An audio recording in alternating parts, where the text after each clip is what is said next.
Hi, and welcome to O'Fallon Life on Air, O'Fallon's newest endeavor to bring all things O'Fallon to you, our listeners, and our viewers. This is O'Fallon's Communications Department's newest endeavor, which is our newest podcast out there on iTunes and Spotify, and if you're watching right now, on YouTube. So we sit here mid-October, fall is in the air, temperatures are dropping, getting more crisp, leaves are starting to turn. So what happens when fall comes? We see fall events, the parks liven up, but also school is back in session. And when school comes back into session, one of those rites of passages, in elementary school at least, is the D.A.R.E program. So for today's episode, we have the fortunate opportunity to sit down with two of O'Fallon's finest officers here, Officer Taylor Bradley and Jessica Misuraca, who are two of our newest D.A.R.E officers in our school. So welcome, and thank you guys for both being here and agreeing to be here. So tell us a little bit about D.A.R.E and what that means in our schools. It's science-based, evidence-based, that we can kind of help children with their decision-makings, whether it's drugs, violence, just overall lifestyle, like helping them have a healthier lifestyle. Okay. And I imagine that not only is there's a curriculum that D.A.R.E provides, the program itself, but this is a great opportunity for police and anybody to be really right there in front of the next generation. This is probably these kids' first times personally interacting with a police officer in uniform. You know, we see our officers drive through the neighborhood up and down Highway K, but this has to be the first time they're talking to a cop, right? Yes, a lot of things, and probably Taylor can probably attest to this as well. The kids are very shocked that there's police in the school. Why are there police here? I know one of my main goals and one of my missions is to create that positive police and community connections. And that way, you know, they see the police and they want to talk to us. They know we're not just there for bad things, but also to create good, positive connections and know that they can come to us with problems, or even, you know, on their best days, they can tell us it's their birthday or what they did that weekend. And that's the really fun part about getting to be with elementary school age kids every day and teach the fifth graders, you know, about peer pressure and, like Taylor had mentioned, drugs, alcohol, and other lifestyle choices. Right. And so as you're talking to fifth graders in a classroom, I had to imagine you're talking from kindergarten all the way up, right? I mean, these kids are seeing you in the hallways and interacting. And so what is that like to see a kid, you know, a few years ago before they were in fifth grade kind of progress? And I imagine they're looking forward to seeing you in their classroom in fifth grade. Yeah, a lot of times it'll be, you know, you'll see the younger kiddos and they'll ask, like, why are the police here? And they'll say, well, it's fifth grade. You get to do D.A.R.E in fifth grade. We only teach the fifth grade curriculum right now in D.A.R.E. So we're only instructing the fifth graders, but before and after school or at lunch and, you know, drop off and picks up is really the fun part, to get to interact with these kids. And they look forward to seeing you every day, which is a lot of fun. Right. So can you kind of run us through real quickly what that curriculum looks like? What should a kid, or should really a parent who's probably listening to this podcast, what should they expect their fifth grader is going to see on day one of D.A.R.E? Day one is just like introductions, right? And that's where we get into just responsibility, and that we're responsible for ourselves, we're responsible for others. And then that's when we start talking about the D.A.R.E decision-making model and how we make good decisions throughout D.A.R.E and in our life. All right. So what is that? What is the D.A.R.E decision-making model? Essentially, it's taking a problem or opportunity and breaking that down into steps. So that way the kiddos can see, you know, they have this problem and maybe it seems just giant and they don't even know how to take a step one. So the D.A.R.E decision-making model breaks it down into 4 different steps, and they define, assess, respond, and evaluate. So if they respond to that choice and it's not the best choice they think they could have made, they evaluate that, and then maybe the next time that situation comes up, they make a different choice, which could be, you know, better and positive, knowing that it's okay to mess up, but next time we can change that and have a better outcome potentially. And then it's kind of fun. We also they have a D.A.R.E box that they create in a classroom, and every class has a different one. So they can ask us questions. It creates a lot of like conversation about, you know, our personal lives, making us more of a person rather than just like a cop. And that's a lot of fun too, because then they kind of see us as parents, as, you know, day-to-day people versus just it's the police, and kind of like seeing a teacher outside of school. They're more than just the teacher. It's abnormal, right? Yeah. Like, oh my God, why are you at Target? Why are you shop for groceries too? You know, so it's one of those ideas. Are you outside the classroom? Are you on the recess playground? Are you? Oh yeah, absolutely. Give me a good story about recess. Like, what's the best thing to play with these kids? Oh my goodness. Anything. Probably tag, because then you can at least try to get away a little bit, because a lot of times they like to touch everything. So Gaga ball's a big one. Gaga ball. Kickball. Had a pretty good catch and out in kickball at 5th grade camp the other day. And that was a lot of fun. I fell at soccer straight down. It's like, it's never been my sport, but I got to spend a couple weeks at 5th grade camp. So every school does it at a different time in between different schools, as is Taylor. And that was a lot of fun, just getting to know these kiddos outside of the classroom, and, at the sports and at the Birds of Prey presentation, just kind of, having fun and being outside. Yeah. So you just teased up my next question for you guys. We have 2 D.A.R.E officers for O'Fallon Police Department. How do you guys split up the schools? How is that? Is there a system, or you just bounce around? I'm kind of down at the south end, so I have 6 schools. And then I'm the north end of the town, and I have 7. 6 of those being which I teach D.A.R.E at. One is a K through 2 school, so they don't have those 5th graders that I get to interact with as much. But I do try to, get over there and make those connections, like you had mentioned earlier, to have them know me from a younger age, kindergarten, 1st, 2nd through 5th grade. That way, you create that bond and that relationship with them. Right. So it is a lot more than just being in the classroom and teaching from a book. It's a lot. You're going to a school that doesn't even have the curriculum yet, and you're hanging out with these kids. So with that, are you guys teaching at each of your 6 schools all the time, or do you split that up throughout the school year? I do 3 in the first semester and 3 in the second semester. Okay. Same for you, I assume. Okay. It's a 10-week course or 10-week curriculum.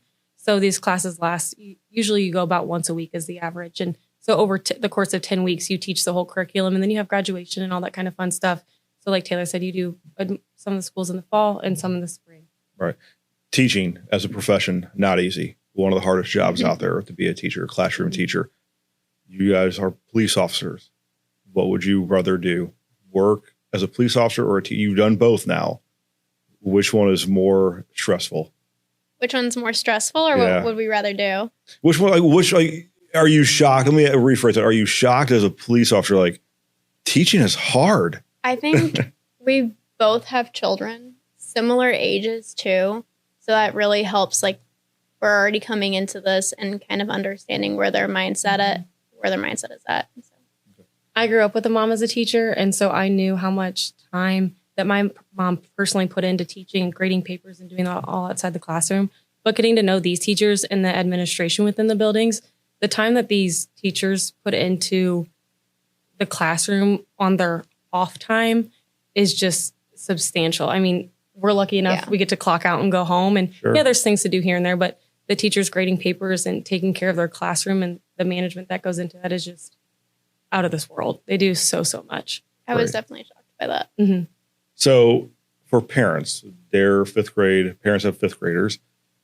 What should they expect if they didn't go through D.A.R.E as a child themselves? Like, how would you explain D.A.R.E to a parent that was asking, what is my kid going to see? Well, again, we're really hitting hard on just making good decisions and how to make those good decisions. And through discussions, you can see them like connecting those dots in their brains as we're talking. Mm. And then I always tell them at the end of class to go home and talk to their parents about what we learned today. So that way their parents are very involved too. Mm-hmm. And D.A.R.E is a national program. It's a curriculum that O'Fallon as a city and as a police department have bought into that program, but not all police departments do, correct?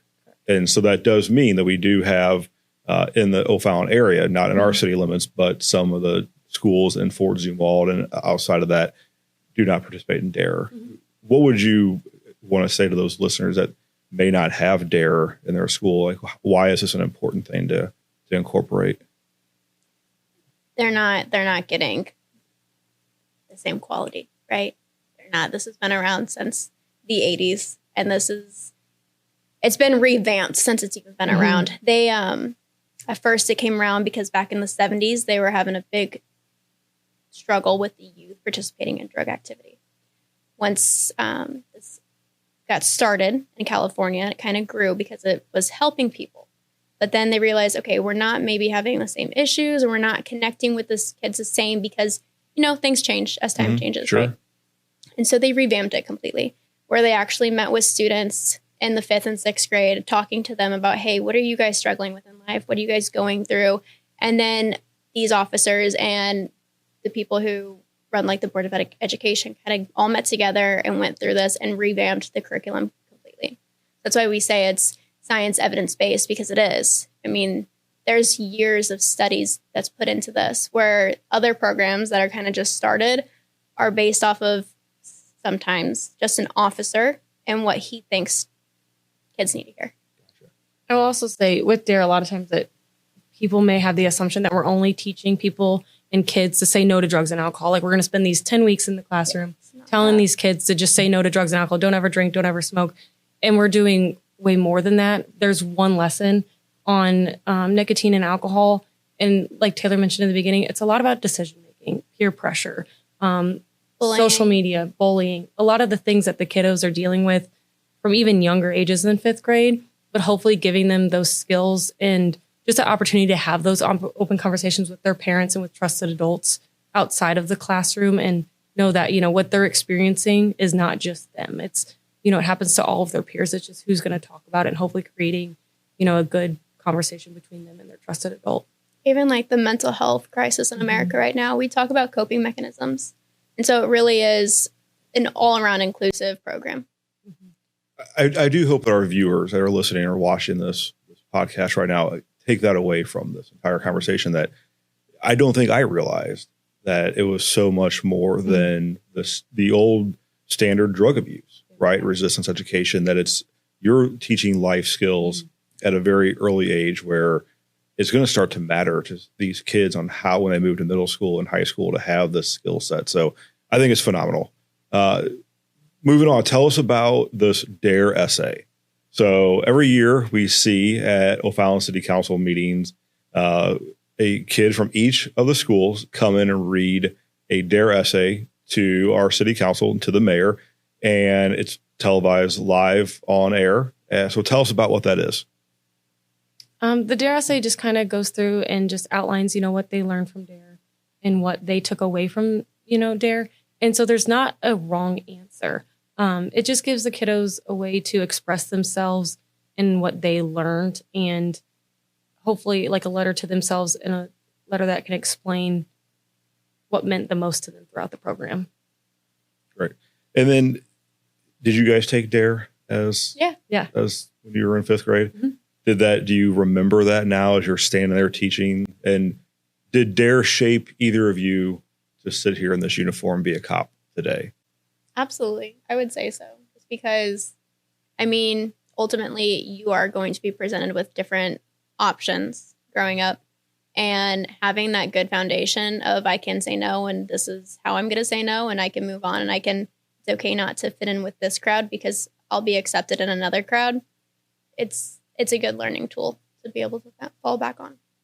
And so when we look forward to, you know, kids look forward to summer break. And so what do you guys look forward to at summer break? The popsicles.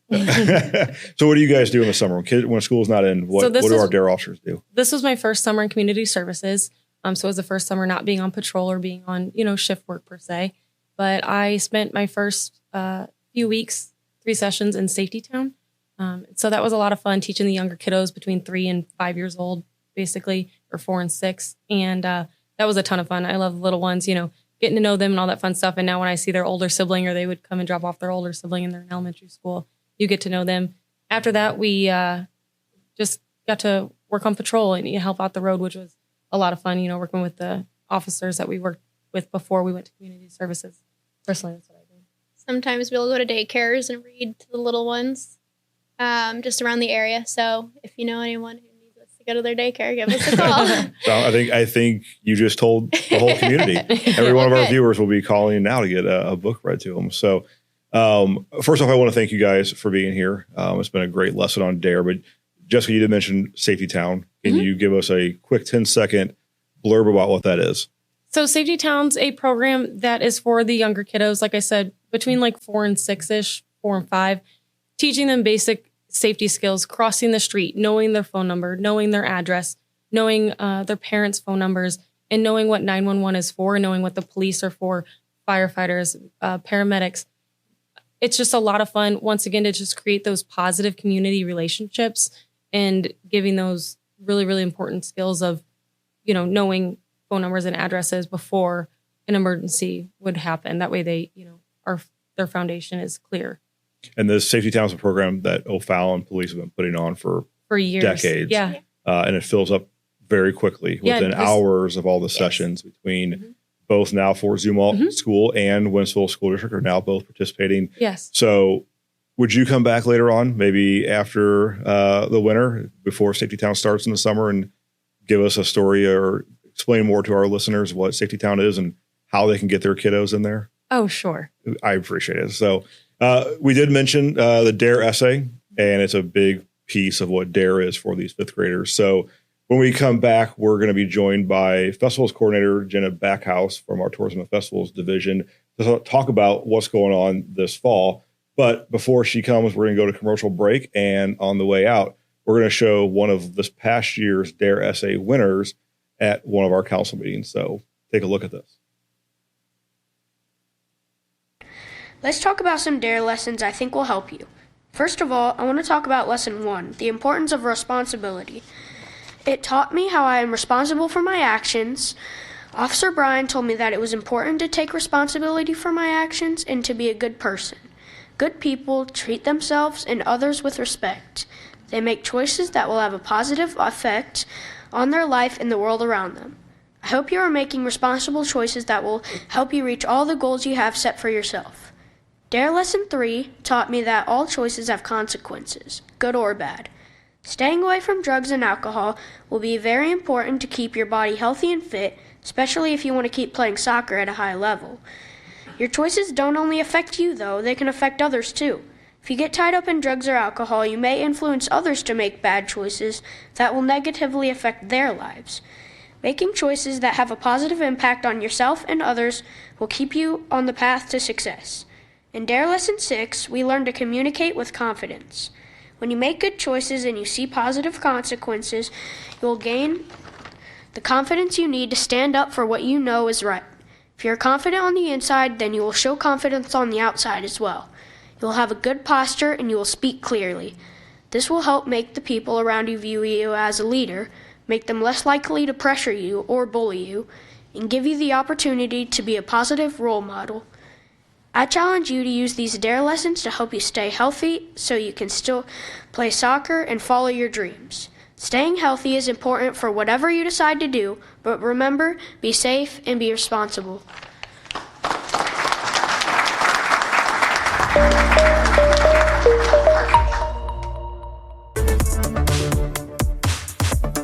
The City of O'Fallon has a variety of ways to keep residents in the know. Those offerings are now expanded with the release of our very own O'Fallon Life app, available on Roku, Apple TV, along with Android and Apple devices. With just a few clicks from your remote or taps on the screen, you can enjoy all of OFallonTV's video content on your TV, phone, or tablet, even if you don't have cable. When away from home without access to your Apple TV or Roku device, you can still watch our content on your mobile devices. It is also free through the Cablecast app, which is available on both Apple and Android devices.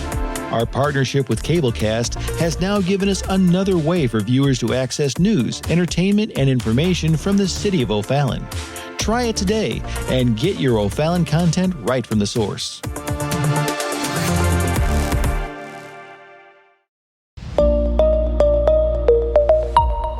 Welcome back to O'Fallon Life on Air. As promised, we're joined by Jenna Backhaus, Festivals Coordinator for O'Fallon's Parks and Recreation, Tourism and Festivals Division.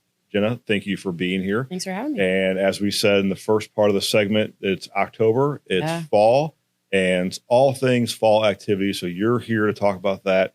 So tell us first, what does Tourism and Festivals do for the city? Yeah, so our main function is to plan all of the festivals and events that you see within the city. So some of our like highlight reel ones, if you will, the Jam and Summer Concert Series, Heritage and Freedom Fest, and everything that goes along with that, the parade, our food truck events, and then also Celebration of Lights, which is it's getting started already, which is wild in October, but here we are. Tell us about Celebration of Lights. Yeah, so Celebration of Lights is, it takes place in Fort Zumwalt Park. We close it down in October of every single year to start setting lights up. It is a mile-long Christmas light display.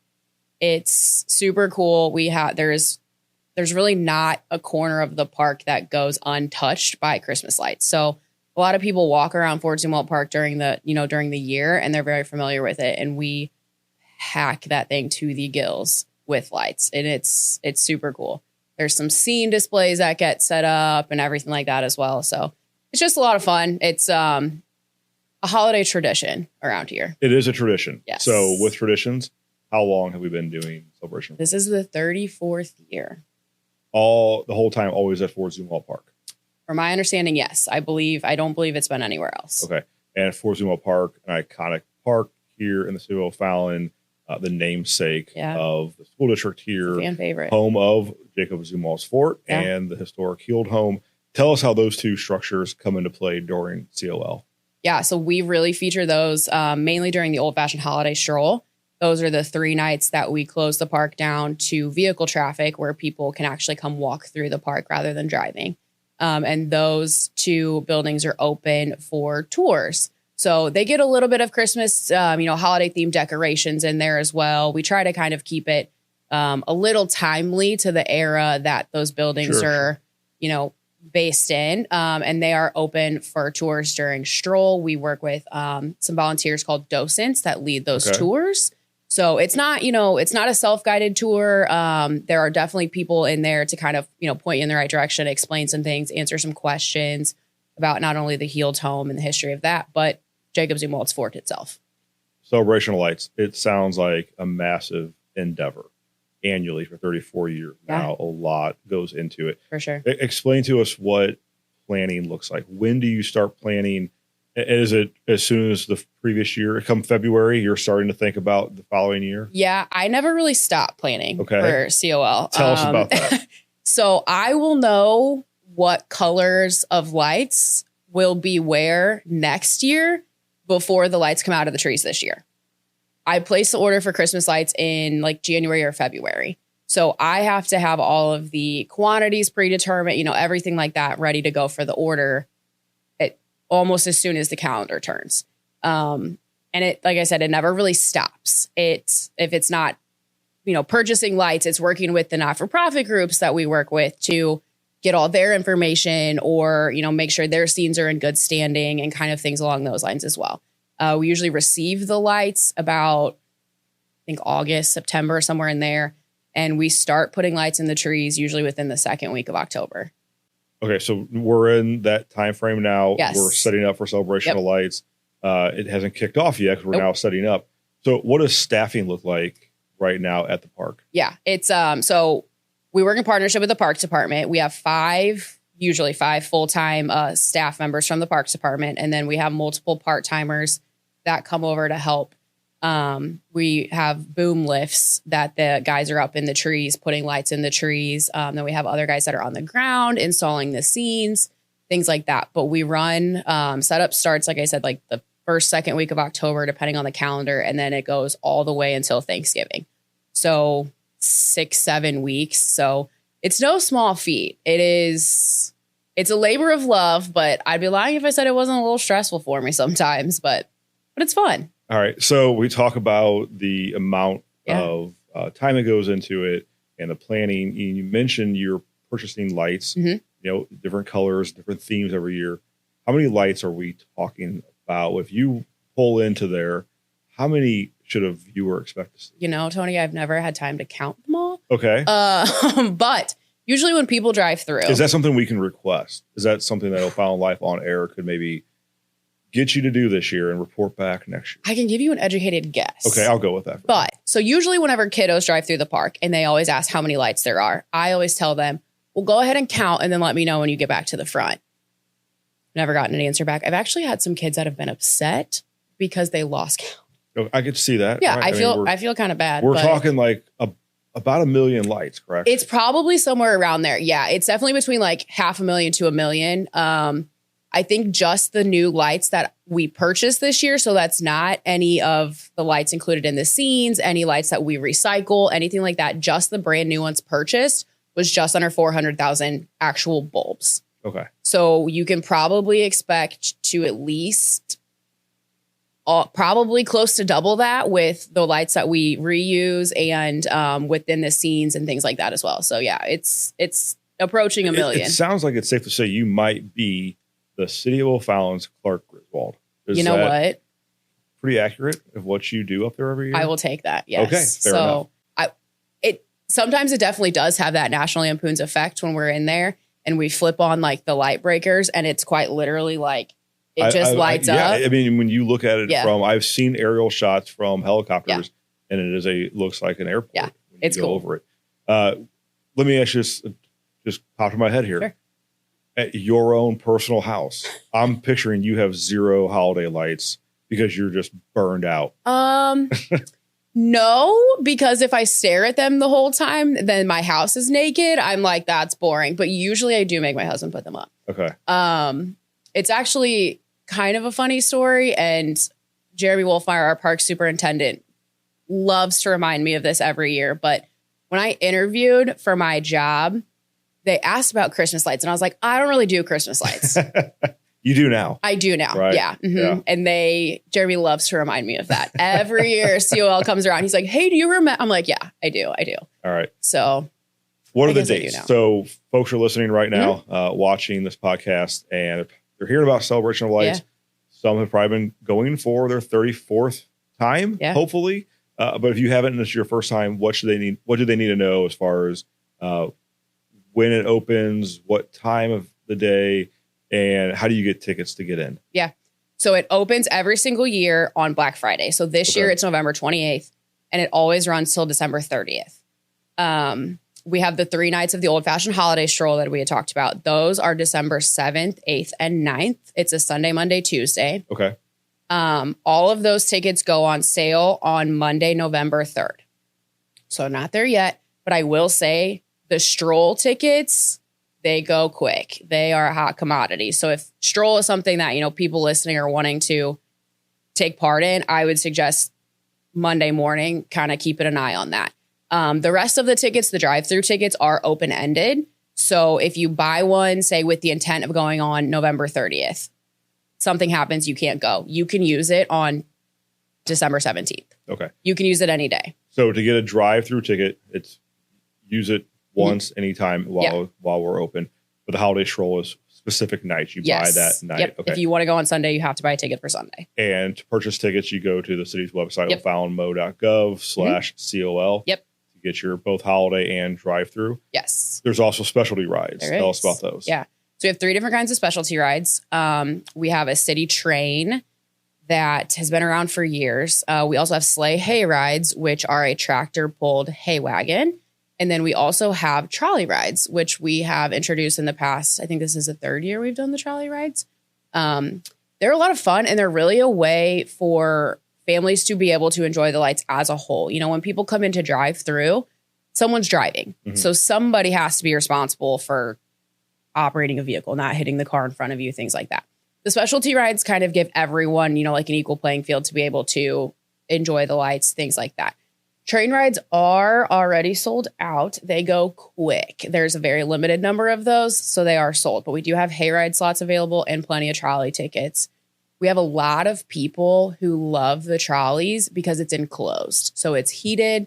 So for those little kiddos or maybe even some older folks that don't really handle the cold well, they can still, take part in it with the whole family in a little bit more of a, friendly setting, if you will. Yeah. And we talk about the holiday stroll. Mm-hmm. It's closed to vehicle traffic. So there's no drive through those 3 nights. What other nights of the COL season is it closed any other days? Yeah, there's 3 other days. So it's always closed on Christmas. Okay. And then the 2 nights that we operate the city train, it is also closed to vehicle traffic. Those are December 1st and 15th. Okay. And the reason we do that is because the city train is slow. Fair enough. Honestly, it cannot keep up with normal vehicle traffic. All right. So rather than creating a backup, plus then it gives, everyone else a little bit, it's almost more of a little private showing of the lights. So it's pretty cool. Very cool. When you can drive through, you see all these displays. Some of the displays are obviously handled by the city. They put up trees and all that kind of stuff. But a lot of the displays are fostered and built by nonprofit organizations here in the O'Fallon community. Yep. Tell us about what groups are in the park Sure. with their displays, and how do you get involved in that? Yeah. So we work with, they're not all O'Fallon per se, but they're all St. Charles County. Okay. But they are all either not-for-profit groups. We have a couple local churches. We have some booster clubs. Some of them are long-standing. Sorry, I didn't mean to bump this. We have the Veterans Museum, the Knights of Columbus. We have, I think, 2 or 3 different Boy Scout troops and packs. I'll probably get their numbers wrong if I try to pick those out. But Fort Zumwalt South band boosters actually do a scene that is really, really cool.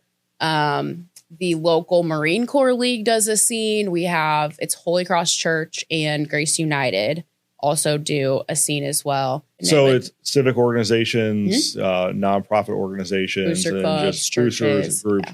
F3 Yes, workout F3's group there. is Yep. one of the newer ones. Participate. So very cool. And then also, as far as putting on a display, there are groups that can work at the event. Correct?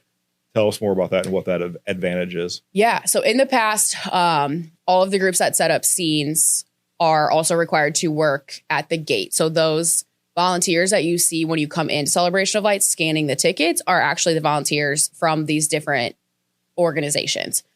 In the past, it was strictly the groups that set up scenes that were allowed to scan the tickets. Since then, we've brought in some additional groups that don't set up scenes. They're only scanning the tickets. A lot of those are those kind of like booster club types where it's like parents trying to raise funding for Fort Zumwalt West Robotics Club is one that we work with a lot. So, something like that where they go to competitions or they go to like Boy Scout retreats or something along those lines. We have a rescue, like a animal shelter that works with us as well. It's not, yes, it's beneficial for us to have them, but really it's a way for the city to give back to organizations around here. It's a win-win. It's the city, we COL needs, volunteers to help run the event. Yes. And it's a way for the groups that need fundraising to get a little bit in return as well. So what a great, it's awesome. What a great civic engagement that both the groups and the city are putting when they on have for the 34th year. Yeah, they have skin in the game too. They want to be there as well. Right. So it's very, very great partnership with a lot of these organizations. And when you mentioned tickets, this is digital era, right?